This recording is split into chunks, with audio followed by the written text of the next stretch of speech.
Et si pour régler vos dettes, votre seule chance était de jouer à un jeu mortel? C'est ce que propose Squid Game, la nouvelle série de Netflix qui cartonne en ce moment, et vous allez voir avec l'histoire de Taeyeon que cette série est plus proche de la réalité que l'on ne peut le croire. Ça va très mal tourner, je vous aurais prévenu.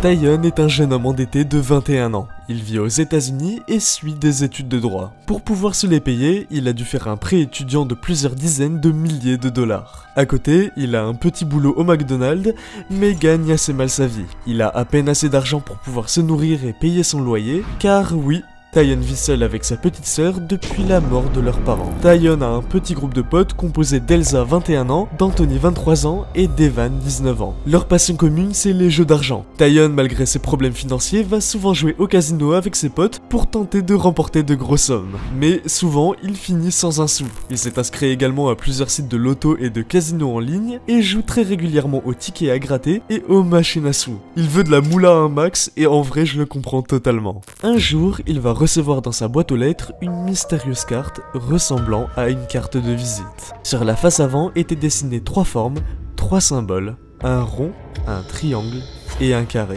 Au dos de cette carte, il y avait un numéro de téléphone. Taeyeon en a parlé à ses amis sur WhatsApp en rigolant parce que la carte était super mal faite et ça le faisait vraiment trop marrer, mais chose bizarre, ses amis avaient eux aussi reçu la même carte le même jour. Ils vont trouver ça louche et décider de ne pas appeler le numéro qu'il y avait au dos de cette dernière. Bon, jusque là, tout va bien. Mais Taeyeon, un peu trop curieux, va le soir même en rentrant des cours, décider de contacter ce numéro. Un homme va décrocher et lui proposer de jouer avec lui à un petit jeu. S'il gagne, il remporte 10 000 dollars. Taeyeon trouve ça un peu louche, mais se dit que bon, c'est juste un jeu, il ne peut rien lui arriver. Il accepte et l'homme va lui donner rendez-vous le soir, à 3 rues de chez lui, sur la terrasse d'un bar. 22h30. Taeyeon décide de sortir de chez lui et d'aller rencontrer cet homme.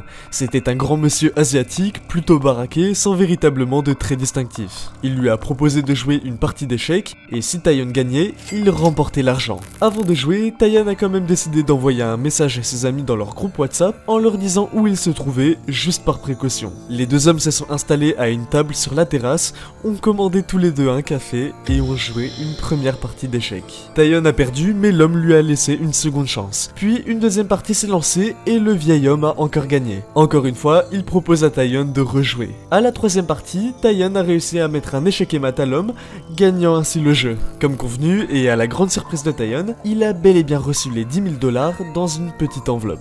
Taeyeon est très surpris et remercie le monsieur, toujours choqué de ce qu'il venait de se passer. Suite à ça, il a eu le besoin d'aller aux toilettes. Seulement, en revenant, l'homme avait disparu. Avant de partir, il avait pris soin de déposer une nouvelle carte en dessous de sa tasse de café avec un nouveau numéro à appeler. Taeyeon l'a récupéré avant de lui aussi partir quelques minutes plus tard. En rentrant chez lui, il a lancé un appel WhatsApp vers 1h du matin pour tout raconter à ses amis. Ils ont tous les trois trouvé ça louche et ont conseillé à Taeyeon de se méfier, mais il n'a rien voulu entendre. Le lendemain matin, avant de partir en cours, il décide d'appeler le nouveau numéro. Cette fois-ci, c'est une jeune femme qui lui répond. Elle va de nouveau donner un point de rendez-vous à Taeyeon à 22h le soir, pas très loin d'un casino. Taeyeon finit les cours, va récupérer sa petite sœur à l'école primaire et va se rendre au lieu indiqué par la dame. Cette dame est accompagnée du monsieur avec qui Taeyeon avait joué la première fois. Elle lui a proposé de rentrer dans le casino et de s'affronter au jeu de la roulette. Ce jeu se base purement sur du hasard. Chaque joueur parie sur le numéro qui sera tiré par le croupier. Si le numéro est bon, le joueur remporte de l'argent et là encore une fois, il était question de 10 000 dollars.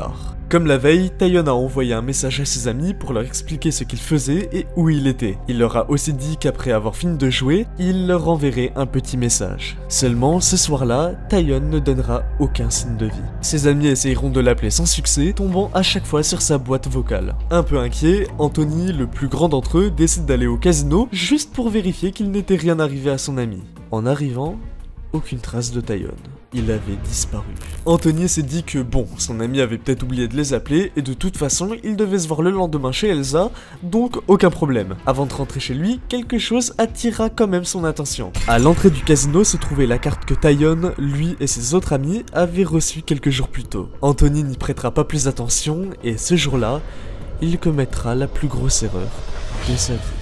Le lendemain, Taeyeon ne viendra pas chez Elsa. Inquiets, ses amis ont décidé de se rendre à son domicile. En sonnant, la petite sœur de Taeyeon leur ouvre en pleurs. Son grand frère n'était pas rentré la nuit dernière et elle n'avait aucune nouvelle de ce dernier. Les amis vont alors prendre avec eux la petite sœur de Taeyeon et vont se rendre au commissariat le plus proche pour signaler la disparition de leur ami. 2 jours plus tard, toujours aucune nouvelle de Taeyeon, ni de la gendarmerie. Evan va alors réfléchir sur où son ami aurait pu se rendre et va alors se souvenir de la fameuse carte que Taeyeon avait reçue. Il décide de faire quelques recherches sur cette dernière sur internet et va tomber sur quelque chose de plutôt étrange. Un article tout récent. Nouvelle disparition au Colorado, une jeune femme de 22 ans et son copain disparus après avoir reçu une mystérieuse carte. En cliquant sur l'article, Evan va se rendre compte que son ami avait aussi reçu cette carte, comme lui, Anthony et Elsa. Après plusieurs heures de recherche, il va aussi se rendre compte que ce n'est pas la seule disparition liée à cette fameuse carte. Elle avait forcément un lien avec la disparition de son ami. Il en fera part à Elsa et Anthony qui se rendront de nouveau au commissariat pour faire l'état des lieux. Mais les gendarmes étaient sceptiques, ils ne croyaient pas trop à cette histoire, pour eux clairement c'était trop gros. Cette histoire de carte, ça devait sûrement être une coïncidence, hein? Ouais. Non. Une semaine plus tard, une nouvelle va retourner tout internet. Ça va passer sur tous les journaux et les chaînes d'infos du pays. Les corps de 2 hommes ont été retrouvés. L'un d'entre eux correspondait à celui de Taeyeon. Elsa, ayant vu la nouvelle, appellera en pleurs ses autres amis et ils décideront de cacher tous ensemble la nouvelle à la petite sœur de Taeyeon. Une semaine passe et pour le groupe d'amis, c'est comme si la vie s'était arrêtée. Ils n'en reviennent pas, leur ami est bel et bien mort. Ils ne prennent même plus la peine d'aller en cours, leur seul objectif maintenant c'est de connaître la raison de la mort de Taeyeon. Le corps de leur ami a été retrouvé au bord du lac Colorado. Une autopsie est réalisée par un médecin légiste et son analyse est formelle, Taeyeon a été assassiné, tué par plusieurs coups de couteau dans le thorax et dans l'abdomen. Il se serait vidé de son sang avant de succomber à ses blessures. 1er octobre, 2 semaines après les incidents. Dans le groupe WhatsApp est envoyé un message de la part de Taeyeon. J'aurais dû vous écouter, pardonnez-moi. Ce message sera montré à la gendarmerie, mais évidemment, ce n'est pas Taeyeon qui l'a envoyé, il n'est plus là. D'après eux, ses ravisseurs ont récupéré son portable. Impossible de le localiser avec le peu d'éléments mis à leur disposition, malheureusement. Quelques jours plus tard, une nouvelle fait du bruit dans tout le pays, encore une fois. Les mystères entourant cette fameuse carte et ses disparitions ont enfin été résolus. Un groupe de criminels se cache derrière ces enlèvements. Ce groupe avait déjà agi par le passé, mais pas de la même manière. Cependant, leurs cibles restent les mêmes. Ils contactent des gens assez pauvres, endettés, et leur promettent une somme d'argent importante s'ils acceptent de jouer à des jeux. Au début, ils vous font gagner, mais plus vous jouez, plus vous vous rapprochez de la mort. Leur seul et unique but est de vous attirer pour ensuite vous kidnapper et mettre fin à votre vie. Ils prennent un malin plaisir à vous torturer avant de vous tuer. C'est ce qui est arrivé au jeune Taeyeon, 21 ans, comme à des dizaines d'autres victimes depuis. Pour le moment, cette organisation criminelle n'a pas encore été retrouvée, mais des recherches ont été lancées dans tout le pays. L'affaire est prise très au sérieux là-bas. Un conseil, si vous recevez un jour une carte similaire avec un numéro de téléphone au dos, n'appelez pas. L'appât du gain vous mène irrémédiablement à votre perte.